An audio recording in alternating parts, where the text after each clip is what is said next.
In this video, we're going to learn how to use the automatic sizing properties of objects and to understand the possible interaction between programming and interface management. After touching up the interventions form and the table a little by adding descriptive text, comments, the percent completed, an ID, and so on, we now want to include a button for sending emails in the detail form of the interventions table.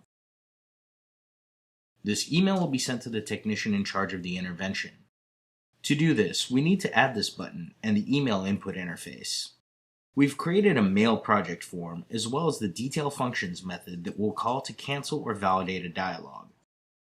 From the start, we plan to use this form in other circumstances. So all the form areas will be variables that we can fill with the contents of the fields from one table or another. Let's make the areas auto-adjustable by setting the horizontal sizing to grow and by setting the vertical sizing to grow only for the content.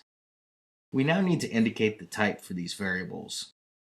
Place these lines of code in the form below. This lets us initialize the variables we're going to use. We check that the onload event of the form is the only one checked.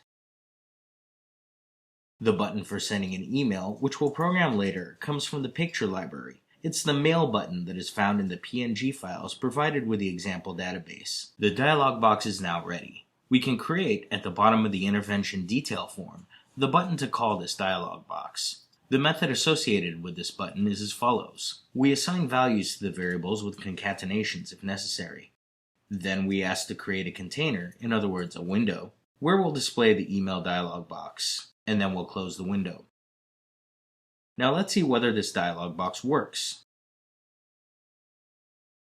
We see that the technician button is in the middle of the comment since the comment is auto-adjustable but not the button.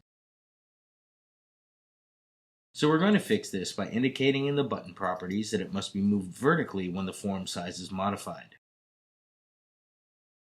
Let's check again.